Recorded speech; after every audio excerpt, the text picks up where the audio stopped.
It depends. I mean, I obviously want to do it as quickly as we can, but we're going to get the best in America because it's Ohio State. So want to make sure we make the right decision, and for a lot of reasons. But we're going to get the best coach in America to go coach that position, and that's what's great about Ohio State. So we're going to move quickly, but we want to be smart as well. For clarity, a lot of fans have asked about the 2-year agreement that Urban used to ask his coaches for. That was nothing that was in a contract, though. That was just a gentleman's agreement. There was nothing that was written into a contract, correct? That's right. Thank you. Third row left, Dan.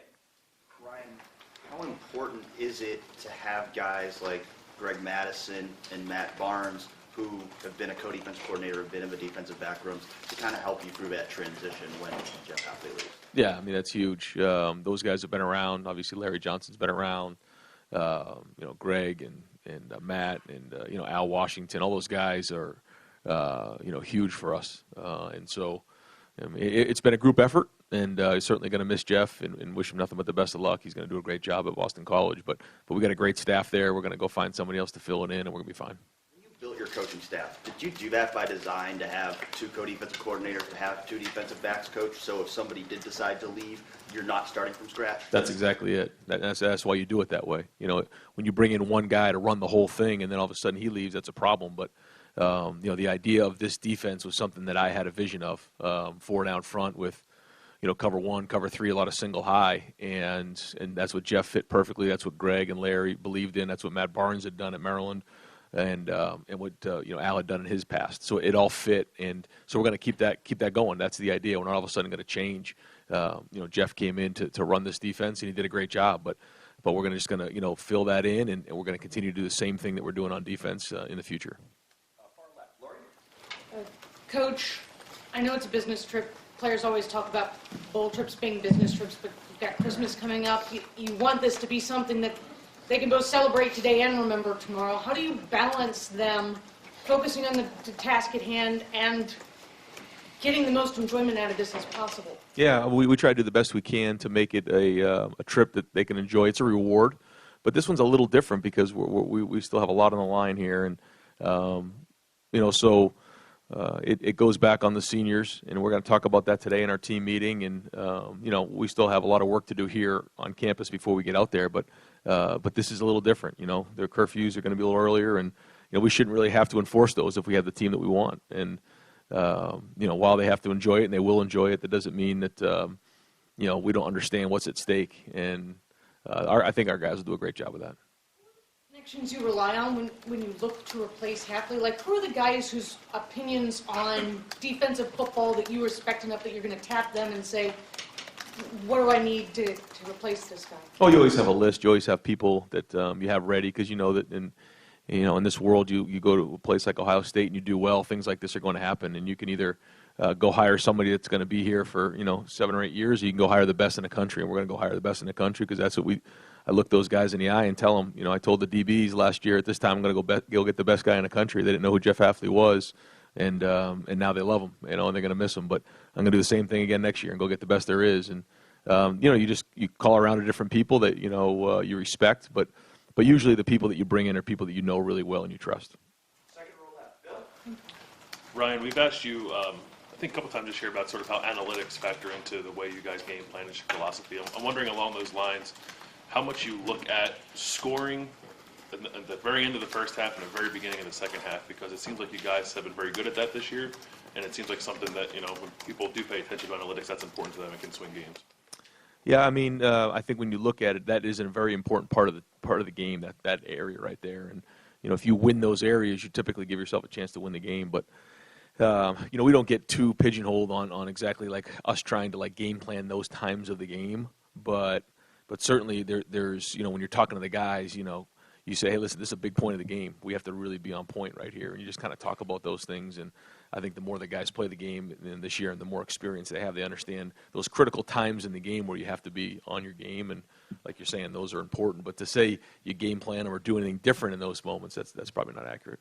Have you felt like you have been fairly successful in those moments? Like maybe aside from the late touchdown Wisconsin scored, it seems like you guys have been pretty good there. Yeah, no, I think we have been pretty good in those areas. And It's important. We look at some of the great teams. You look at the years under Belichick with Patriot. Those guys were unbelievable in those spots right there. And so, you try to do the best you can to get a feel for those games when it's right. There's also been times where, at the end of the first half, we've taken a knee just because we had to get ourselves under control. And I think it was the Penn State game. Remember, we were like midfield, and then it was like, let's just get back into halftime. So some of it's a feel, too, and it has to go along with the analytics as well. Ryan, I know you've been asked this several times throughout the season, but I wondered if you could reflect on it now. You've had a whirlwind month, really a whirlwind season for a guy your age in his first season, coaching in a big-time program. And I know you have a ways to go, but have you been able, is there a time when you were like driving home or laying in bed at night and you're going, oh my God, what just happened? Have you been able to reflect on it like that? No, I haven't even had time to think at all. I mean, this last week was the craziest week I've ever been a part of. And, we have these mid-year guys coming in, and we had, 4.5 days to get there. And then there's different award ceremonies and things all over the country. It was crazy. And then we only have 3 weeks to get ready for this game, really. And so then when you put recruiting into it, you have 2 weeks to play this game. This was a week where every second mattered in recruiting, and I thought we did a good job getting out there and had to travel a lot and do a lot of stuff. But again, now it's back to focusing on Clemson and winning this game, and then again, once we get done with the season, we'll sit back and think. But there's no time for that right now. But there must be moments when you think about yourself and what's just happened and how it's affected your family and everything. Again, try not to worry about that too much because it's not going to help me right now. Obviously, proud of what we've done, proud of what the staff's done. We'll get together Wednesday and have signing day there and enjoy a little time right there, and I think that'll be fun. But we still have a lot of work to do because this game's on you right now. I mean, there's no time to sit back and think. Where in the past there was another week where you could prepare for this game, and I have not played in this game before, but talking to the other coaches who have, I mean, this game is rushed more than it ever has been, and so. Again, it's all about how do we utilize these days and each day getting ready for this game. We'll ask you in a month. Okay.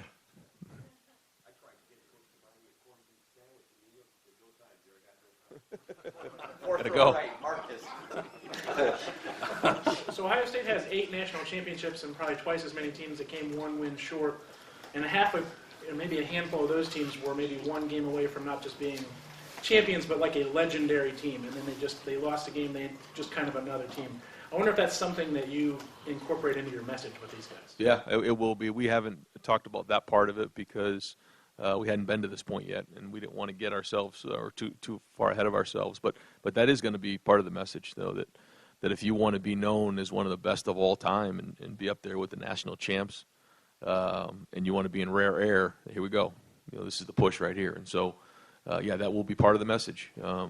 Not that really matters with our day-to-day operation. We're not going to be trying any harder or anything else like that, but we just got to do a great job of focusing day in and day out and maximizing each day the best we can, so we're better prepared on the 28th. Second row middle. Bruce?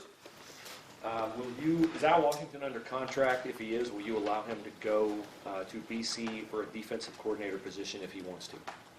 I mean, if that's something that he would want to do, I'd be very, very surprised and be shocked, to be honest with you. But if that's what he wanted to do, then I would support him. But I don't see that happening at all.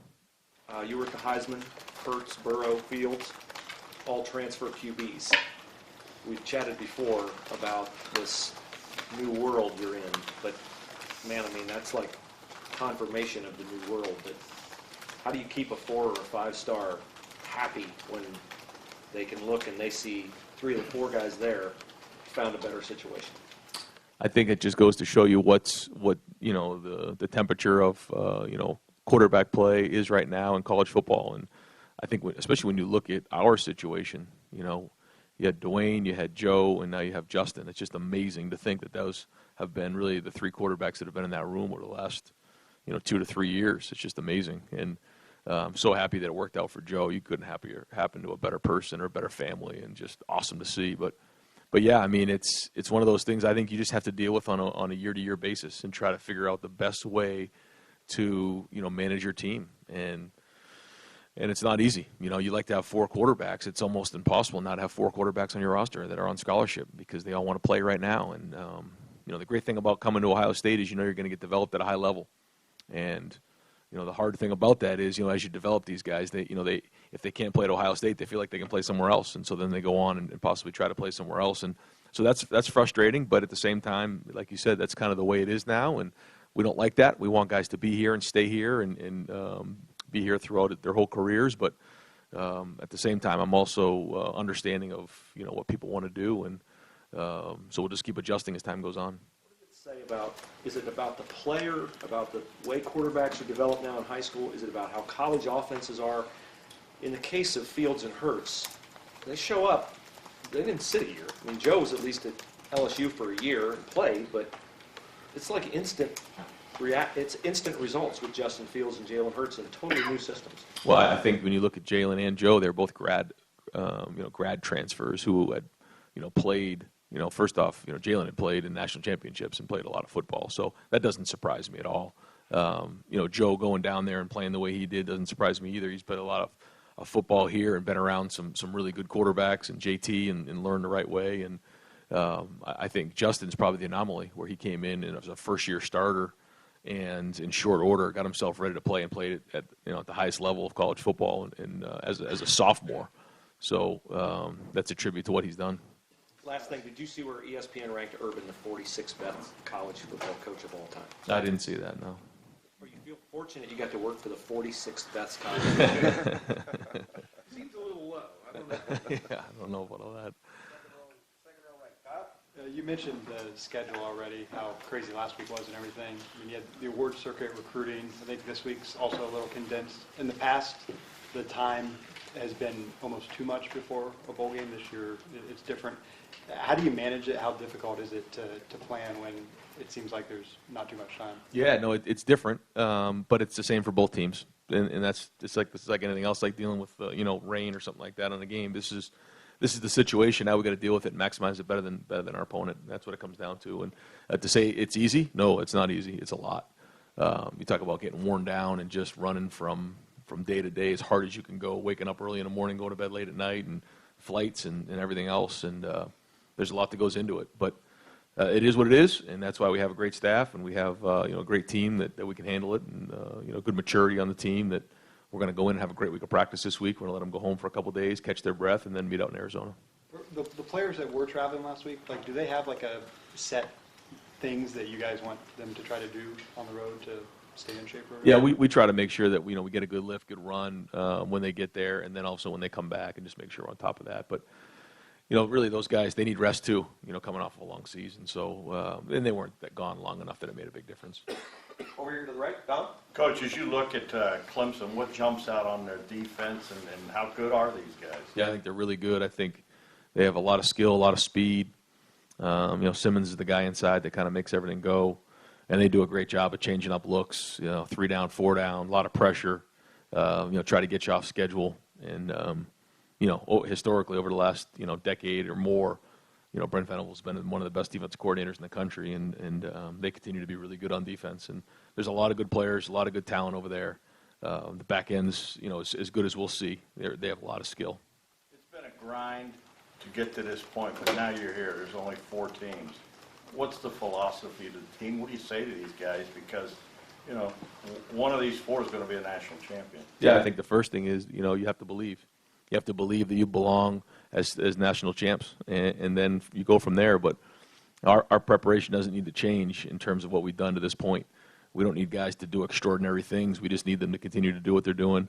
But I think the most important thing is, at any cost, whatever it takes to go win, you do. So everybody has to be willing to do whatever it takes. Selfishness can't be in the way at this point. I mean, it has to be everybody on board doing everything they can to win every play. And you talk about every yard mattering, every first down mattering, every series mattering. That's going to be the case here. And so all hands on deck. We've got to be really efficient, and then we have to believe we can go win the whole thing. Front row right. Tim? Yeah, Frank, when you go against a Venables defense, can you pull your hair out almost trying to find tells clues, et cetera, of what's coming? I mean, just sort of what's kind of the approach you have to take as you're preparing for that kind of defense? I mean, there's a lot that goes into it. You got to do a great job with the scout teams. You got to do a great job in giving them a clean plan, and then you just go about the business of continuing watching film, doing a great job with the scout team, giving the guys the blitz patterns, and then communicating and practice them at a high level. You've been here almost to the day after 31-0. What has changed about this offense now that's better suited to play a Clemson in this kind of setting? I mean, over these 3 years, what do you think you guys have really established? Again, I wasn't here, and I wasn't in that game, and actually really didn't watch that game all that much. But I know that, I'm proud of what we've done in terms of the last couple of years. We've kind of adapted both of the offenses to who we've had. It's been JT, it's been Dwayne, and now it's Justin. And I think that, the offense has really fit who the quarterbacks are really well and their strengths. And I think, for the most part, we've taken care of the football. We've played with good tempo. We stay on schedule, try to be, penalty-free, and then play well in the red zone. And as long as you can do those things right there and stay on schedule, you're going to score points. And then when you compare that with the defense and complement that with the special teams, then you got a chance to win a game. One last quickie. When you send these guys home for a couple of days on Wednesday, what will be your instructions to them? Obviously, you want them to enjoy time with their family, but they're not going to be home for Christmas. Right. I mean, just what do you want them to think about? Yeah, well, I think, again, you want to rest, and that's what it comes down to. The idea of sending them home is to be with their families, to get away for a little while, because, again, after a long, long season, you need a little bit of a break, and they won't be home for Christmas. So I think it's the right thing to do, and they show up in Arizona energized. But as much as they're relaxing in the back of their mind, they know they got a job to do, and so when they arrive on Sunday, it's all hands on deck, and then we have all week to prepare. Second row left, Ari. Hey, Ryan, even as recently as last year, you were like Jeff Hafley, right? Like you were a young, solid mind in that field, and people were excited about you, and you even had job offers to leave earlier than what happened here at Ohio State. I was wondering your personal experience being in the same exact position, and ironically enough, he's at a place that you once coached. How did that put you in a position to help not only understand the position he might be in, but guide him? Yeah. I mean, it's tough this time of year, especially, but Jeff's a pro, and he understands, how to compartmentalize things, and he'll do a great job of that. But yeah, I mean, it's one of those things where I thought Jeff handled it the right way. We got through the Big Ten championship game, won the game, and then he kind of went about his business of going after that. It wasn't during the rivalry week. It wasn't during championship week where he was really spending a lot of time doing that. I thought his dedication with these players and his program for the opportunities it gave him, and I thought he handled that the right way. And he's going to a great place. Boston College is a great place.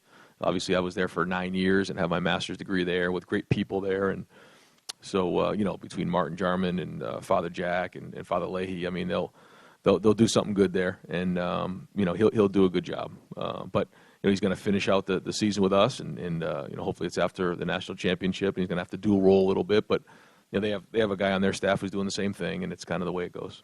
When colleges make transitions, maybe not smaller colleges, but like places like Ohio State and even Florida State and some of the places that have had openings the last few years, there's this idea that they should hire a person to make a big splash, or a brand name, or somebody who's exciting. And I'm wondering, based on just a playoff field, having 4 coaches that were all promoted within, and you being one of them, how important do you think that is to be a part of a program beforehand? How did that change the way that you found success here? Just the whole deal of just being promoted from within. Is that? That's a great question. I think that's one of the reasons why we've had so much success here was that when Gene Smith decided to stay within the program and keep some continuity within the program and keep it the way it was, I thought that was a huge decision by him, and it wasn't. It was a little risky. Call it for what it is. I mean, first-time head coach at Ohio State, for him to take a chance with me here. Well, again, I can never say enough of what he did in making that decision. But that had a huge part of this in keeping the continuity there and promoting from within. And when you look at some of the great organizations, not only in football, that's how they keep success going is doing that and not starting over from scratch. And so, I think that's great leadership and great AD. Making a decision to keep it within house, and then you look at what Lincoln's done, you look what Davo's done. I mean, you look what Ed Orgeron's done. I mean, look at those guys; they've done a great job within that, and I think that has a big part of why it's been so successful. Just one last quick one. But there was a world where you could have been at a place like BC last year, right?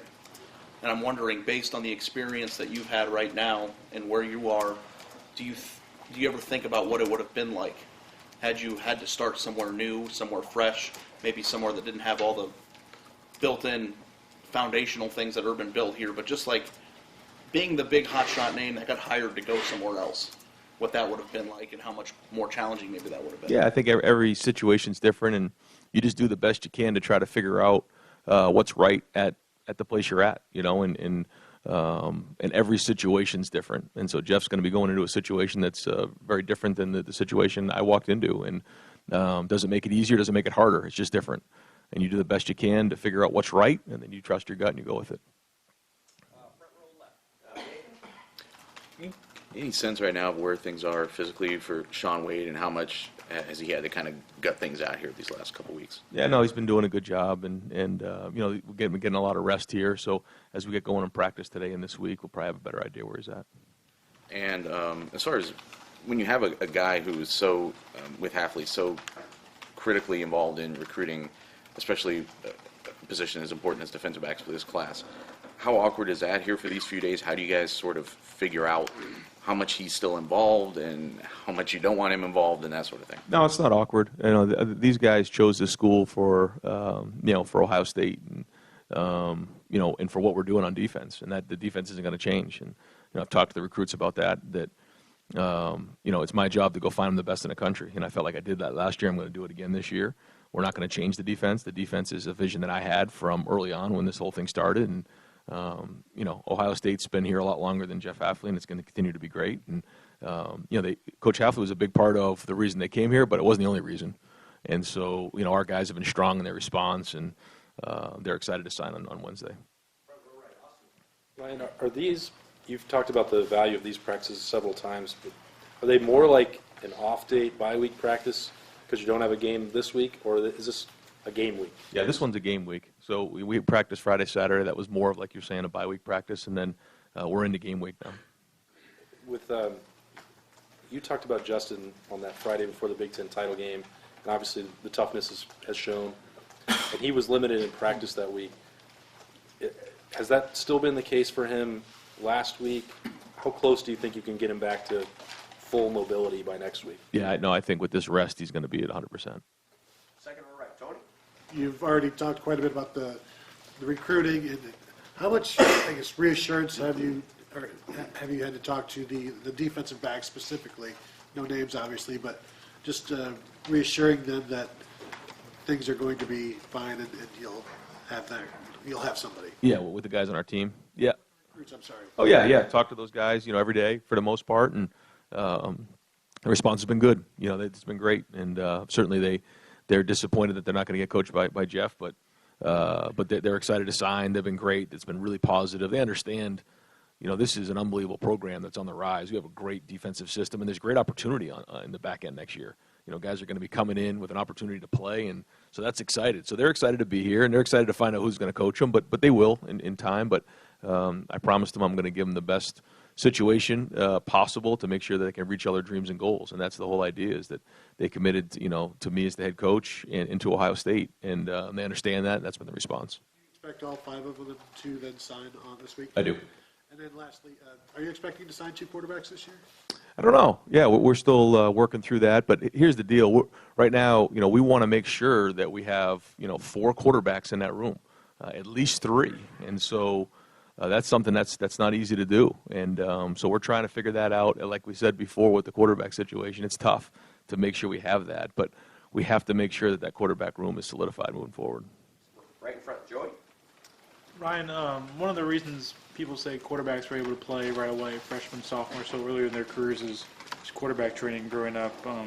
Justin, Trevor, they both had private quarterback coaches in middle school, so did other quarterbacks. With Justin, did you find him be a big benefit from that? Did he come in polished? Just what's your sense on how much that may have influenced him growing up? Yeah, I don't quite know. I mean, I know that he was exposed to a high level of football, just in terms of his understanding of situations of playing the game, of coverages, things like that. Pretty good coming in. Didn't know our offense and hadn't played, but he wasn't like raw coming in. I thought they did a good job. I mean, again, the most exciting thing about Justin Fields is he still has a huge ceiling. And I can't wait to work with him again in the offseason and keep growing from here. But he certainly, in order to play the way he did this year, he had to come in with a certain level of foundation, and he did. What beyond just the mental side, what about like mechanical, like footwork, like things like that? That's all stuff we're going to look at in the offseason. And just with the recruiting, or with Brendan White, he went in the transfer portal last week. Obviously, if guys go in the portal, they're still allowed to come back, and because of you might lose a lot of guys in your secondary. Is he leaving? Would you consider bringing him back? What's just the status with him? I don't have an update on him right now. Third row right, Rob. So you're crisscrossing the country the last, 4 or 5 days, doing award shows and whatnot. How hard is it to remain in the moment? I assume you hear the clock ticking with this game coming. To be there for the guys and not be thinking ahead to the game. Or is that a challenge, A? And B, do you have like iPads and you're looking at things while you're on the road? Just talk about, I assume you don't just put it aside while you're, those two things. Yeah, no, right after the game, after we got done with the selection show, Joe loaded up my iPad full of film. And, when I was on the plane or in the hotel room, we had time, was watching film and trying to get ahead, and so was the staff. But that's not easy to do when you're out there recruiting and you're just running from place to place and airport to airport and, like you said, award show to award show. But you just do the best you can with it. You're not going to be perfect. It's not going to be perfect. You wish you had another week, but they don't either. So they're dealing with the same situation. So, again, we just want to maximize it the best we can and handle it better than they do. And the second last thing here is they have two games on Chase now where he's been okay, but not like he was earlier in the season, at least to our eyes. What can you do differently with Chase and moving forward here into this game? Yeah, I mean, I think there's all kinds of different things you can do, but at the end of the day, if they really want to slide and chip and put 3 guys on them, then it's going to be hard, and that's where the other guys have to step up. But again, anytime they decide to do something like that and put extra resources into stopping Chase, they're giving up something else. And so, our defensive staff will be looking at that and try to figure out, how we can get a schematic advantage. Did teams try to do that early in the season and just didn't have the personnel, or is this sort of just the last 2-game phenomenon, or are you surprised it didn't happen earlier? Yeah, I think it's a combination of 2 things. I think they had a year's worth of film, and I think that they did a good job scheming it. But then also, those are good teams now. They're top 10 teams with good players, and so I think it's a combination of 2 of those things. Over to the right, Clay. You said it's game week. Is the game plan in on Clemson?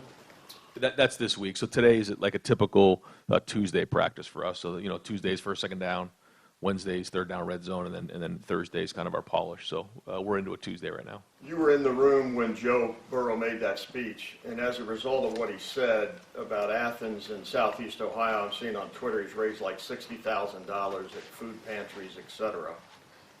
He took that thing to a whole new level, did he not? Yeah. Beyond the game. Yeah. In his response, how you've talked about him ad nauseum, but Right. it's damn impressive. To be there and to experience that was one of those things, I'll remember till I'm, 80 years old. That was as cool a night and moment as I've ever been around, because if you know Joe, although he thought that out, that was just him being himself. And for him to go through what he's been through, play the way he's played, see the emotion of what this has meant to him and his family, unbelievable. You talk about class, there's not a classier guy out there. And I was just, humbled to be in the room and just to be a part of his journey. Last 2 reporters' questions, front row right, Bill. Yes, is Corey Dennis going to Colorado State? Can you make that official or confirm it? I don't know. I don't know if they have or not yet, so I don't want to blow him up, but I know he has a chance. Al Washington's name was brought up. Do you foresee any other coaches leaving? Do you think the staff is going to be intact other than obviously Jeff? No, I'd be surprised if any of that stuff happens. Yeah, I mean, I think we're in pretty good shape, pretty solid, and I've not heard of anything otherwise. And in terms of the recruiting class on Wednesday, it's considered top 5. How good do you feel about that? how much uncertainty is there going into Wednesday? No, I feel great about the class. And I know, you can get in the top 5, top 3. You start to, you figure out who likes a guy, who doesn't like a guy. And we know sometimes those are really accurate. Sometimes they're not accurate. But I know this. We're going to sign a really good class this year and really excited about it. Really good people, really good prospects. And final questions, front row left, Doug. Ryan, you'd obviously worked with Mark Pantoni as an assistant here in recruiting, but can you describe sort of how you guys, how your relationship has worked this year, him understanding your vision of how you want to go about recruiting, and he worked for Urban almost his whole life, and now he's working for you. How have you guys worked together to shape this class? Yeah, well, I think I just have a tremendous amount of trust in what Mark's opinion is, the way he works. I kind of let him run the personnel department is the best way to put it, and that's recruiting, and there's a lot that goes into that. It's not just evaluating, that's a big part of it, but that's only some of it. It's everything else. It's the organization of recruiting trips, it's the organization of recruiting weekends, it's the organization of the staff, where we put people, the recruiting, everything. He does it all, and organizes the numbers, and so the amount of trust that I have in him is off the charts, and what he's done this year and helped put together this class, you can't put a value on that. And just thinking about the class you're pulling together now, when you arrived here in January of 2017, Ohio State was about to pull in a class that was number 2 in the country, that you see all the 2017 guys that are driving this team forward right now. Do you remember what you thought of, when you got here and you saw, hey, man, Chase Young's coming here, and then you get Jeff Okuda? Just what did you think of that class as that's what the first class was when you got here? No, I mean, I know that when you're at Ohio State, you're going to get top recruiting classes because you have kind of first pick, and yeah, you have to go recruit them, you have to evaluate them, you got to do a great job with them. But I know at the time, just coming in, I never realized that they'd be this good of players. I mean, you talk about some of the great, J.K. and Jeff and Barron and Chase. I mean, great players but better people, and the leadership that they brought is unbelievable. And so that staff did a great job bringing these guys in. And last thing, you made it clear from the start with this defense. You said you wanted to make sure you had a four-guy front, but it feels like today you're talking more about your overall defensive philosophy with cover 1 and cover 3 and the single high safety. It seems like more than we've heard you talk about it before. I don't know. Moments like this, when you are turning staff over for the first time, is this a moment where a coach does have to make clear, like, guys come and guys go, but this is what we are, this is what we do? It just feels like to me you're maybe making sure that everybody understands that today, what this Ohio State program, not just offense, but in totality, really is. Absolutely, yeah, because that's what it comes down to. And I couldn't really have those conversations in the preseason or in the spring or anything because I didn't really want anybody to know what we were doing. And so as time has gone on, now it's on film and people know what our identity is, and it's been great. But it's what you said. I mean, we've recruited defensive linemen at a high level, so we want those guys on the field. And then, based on the experiences that I've had as an offensive coordinator, and then, calling plays, I think that gives us the biggest struggle is that kind of defense. And then you mix that in with the guys that we're recruiting and the guys that we have now, I think it's a great fit. Linebackers, safeties, corners, I think that puts stress on the defense. And do I think will evolve as time goes on? Sure. But that's the philosophy, and those are the conversations that I had with those guys when they came in. That's why, Greg is here, and that's why Larry's here, and that's why Al's here. Those guys are all 4-down guys. And then, Jeff was a cover 3 guy coming from San Francisco in the Seattle Pete Carroll cover 3. And that's what I want to do moving forward. And those are the reasons they're here. They didn't come in here to go run something they didn't have a background in, and that's why we targeted those guys. And we'll continue to do that.